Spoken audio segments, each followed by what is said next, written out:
Lectura más intensa de la actualidad económica. Vamos con Lorenzo Ramírez, periodista económico. Muy buenos días. ¿Qué tal? Buenos días, Eva. ¿Cómo estás? Bueno, pues mirando, o mejor dicho, escuchando, hace un momento estábamos a Ursula von der Leyen haciendo ese llamamiento a la defensa, diciendo que la guerra no es inmediata, pero no es imposible, y mirando a mensajes seguros para pedir armas, para financiar armas. Europa en economía de guerra. ¿Con qué te quedas? Haciendo un llamamiento para la industria del ataque, no de la defensa, ¿no? Porque que yo sepa, Europa no está en guerra. Si estuviera en guerra, pues seguramente la OTAN tendría que haber tomado cartas en el asunto. Ha sido un discurso profundamente falaz, pero ya estamos acostumbrados, ¿verdad?, a que en general los gobernantes prácticamente en todos los países, ¿no?, hagan discursos falaces, especialmente en Europa y en Estados Unidos. Decía Ursula von der Leyen que Putin había roto las ilusiones de la paz, olvidándose de que en marzo del año 2022 en Estambul se firmó un acuerdo de paz entre Kiev y el Kremlin, que fue dinamitado por Boris Johnson y posteriormente por Emmanuel Macron y por el canciller Olaf Scholz, con el beneplácito de Estados Unidos. Eso es romper las ilusiones de la paz, y ahora lo que se va a producir es un gran saqueo, un gran robo del ahorro de los ciudadanos, como decía Bruno Le Maire hace unos días, como también ha insistido Mario Draghi y como ahora pues también planteaba Úrsula, ¿no? Estamos confirmando lo que ya Macron viene anticipando desde hace tiempo, aunque muchos no le hayan querido dar la importancia que tiene, y el objetivo es intentar mantener la ficción del crecimiento económico en Europa, recurriendo a la vieja fórmula de la economía de guerra, en la que los recursos del país se ponen de forma forzosa al servicio de la industria militar, tecnológica y energética, porque hay que tener en cuenta que con la excusa de una amenaza exterior, que puede convertirse en un peligro real precisamente por la profecía autocumplida, que supone armarse hasta los dientes y realizar operaciones en un país que no pertenece a la OTAN, como es Ucrania, pues puedes hacer la profecía autocumplida, ¿no? Existe mucha polémica por la posibilidad de que se envíen soldados de países de la Alianza Atlántica al frente de las repúblicas del Donbass, que es algo que el canciller también Olaf Scholz ha querido descartar públicamente, a pesar de que esos soldados, hablemos claro, ya están allí. Financial Times esta mañana ya lo admitía abiertamente, Associated Press también, France Press también, están allí desde hace meses. Se reveló esto en la filtración de los papeles del Pentágono en la primavera del año 2023, donde se hicieron públicos decenas de documentos de inteligencia de la cúpula de la OTAN, entre los cuales destacaban la presencia de tropas en suelo ucraniano, así como el espionaje a supuestos aliados. Estamos hablando de soldados de la OTAN, labores de mando, recabando inteligencia, lo cual supone intervenir directamente en la guerra y, por lo tanto, abrir la puerta a que Rusia pudiera atacar países europeos, que parece que ese es el deseo que tienen los gobernantes europeos, ¿no?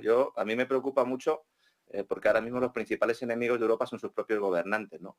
Estamos hablando de que hay soldados, no se trata de contratistas privados, sino miembros de ejércitos, del servicio de inteligencia, trabajando para sus estados. Y según estos documentos, fechados el 23 de marzo del año 2023, ya ha llovido, Reino Unido sería el país con más soldados de élite allí, pero también tienen soldados Letonia, Francia, Estados Unidos y Holanda.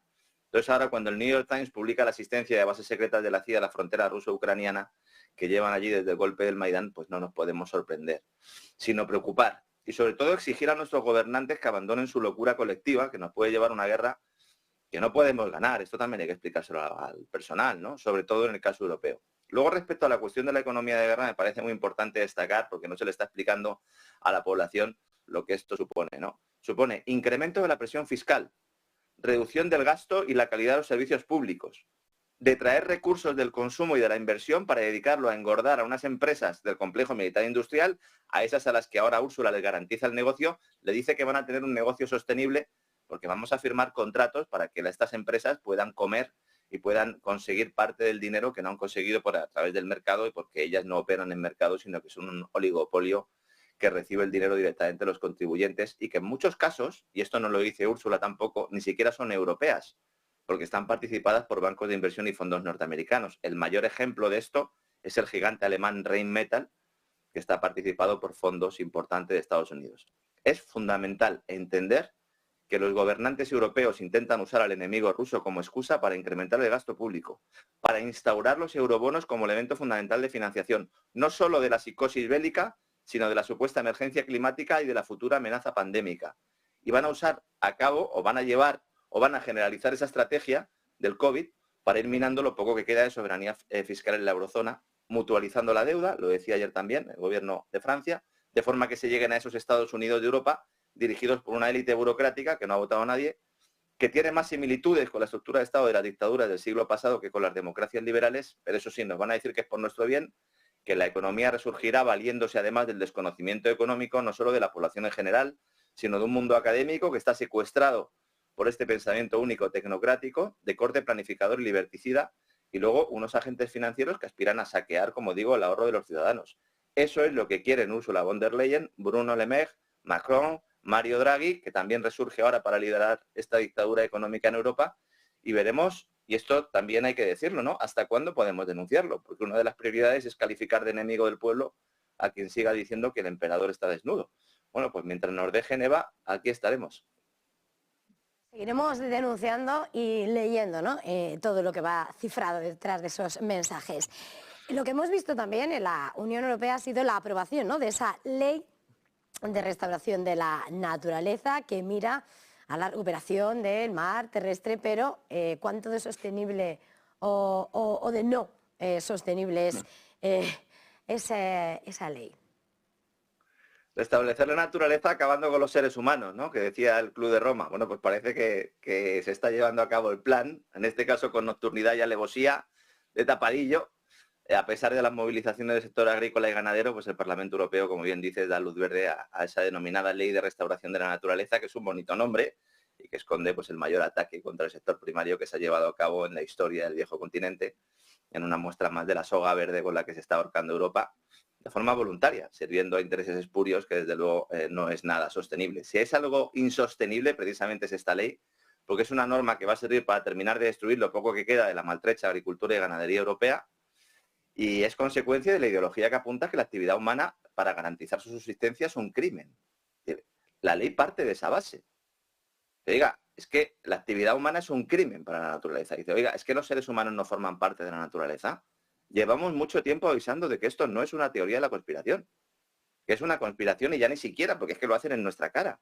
Entonces, con la excusa de proteger la naturaleza, se pretende imponer un proyecto de ingeniería social para hacer a los seres humanos dependientes de una serie de conglomerados agroalimentarios que van a seguir explotando recursos de forma indiscriminada, mientras que se demoniza y se expulsa a las tradicionales explotaciones agrícolas y ganaderas, que han sido precisamente quienes han protegido los ecosistemas a lo largo del tiempo.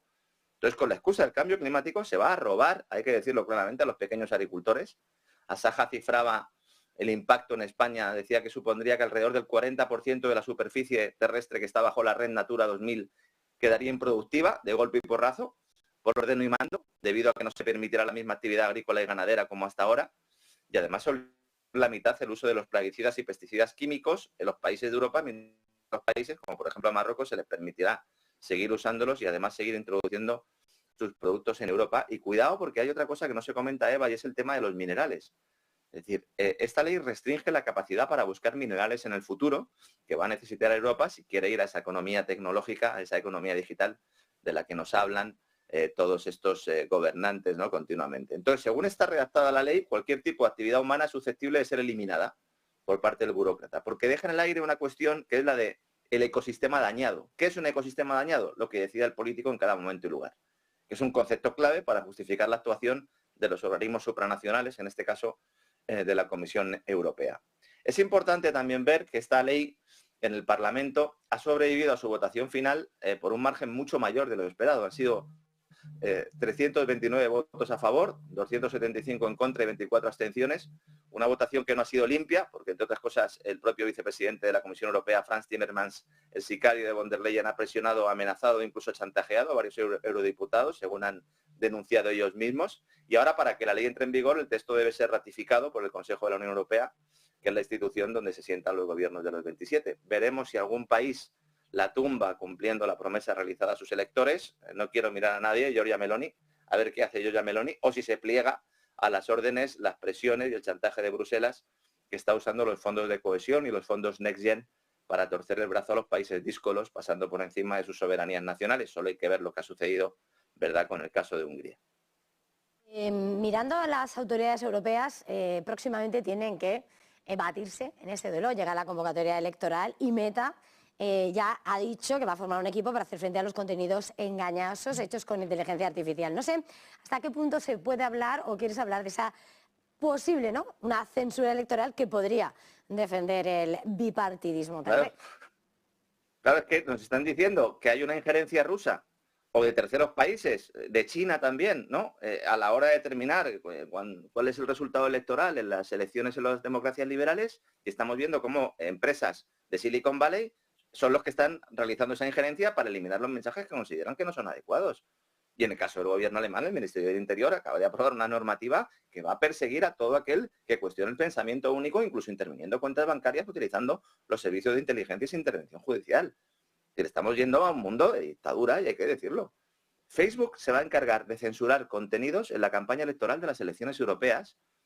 Según la red social ahora llamada Meta, la compañía lleva ya tiempo preparándose para estas elecciones del Parlamento de la Unión Europea y con la excusa, como digo, de preservar la integridad de las elecciones, bueno, pues lo que van a hacer es interferir en ellas. Pero es que esto lo ha admitido el propio portavoz de la compañía, Marco Pancini, lo ha publicado en su blog corporativo, en el blog de Meta, diciendo que desde 2016 ha invertido en la compañía 20.000 millones de dólares, un ejército de 40.000 personas y 15.000 revisores de contenido, censores profesionales, para revisar todas las publicaciones que se hagan en Facebook, en Instagram, en los 24 idiomas oficiales de la Unión Europea, con la mirada puesta en esa supuesta injerencia rusa, y a medida que se acerquen las elecciones, la empresa va a activar un centro de operaciones electorales específico para la Unión Europea, con agentes de inteligencia y personal dedicado a la guerra psicológica, para detectar supuestas amenazas potenciales. Para que no votemos mal, señores de Meta. Díganos ya lo que tenemos que votar y vamos con el sobre. Y sobre todo establecer un sistema, ahora que le preocupan tanto a Yolanda Díaz los algoritmos, que están en Estados Unidos buscando el algoritmo perdido, utilizan algoritmos para automatizar la censura de contenidos incómodos. Y esto se traduce que si los resultados no son los que la Comisión Europea espera, siempre se podría acusar a Rusia o a quien sea de interferencias. Y esto consiste en silenciar publicaciones.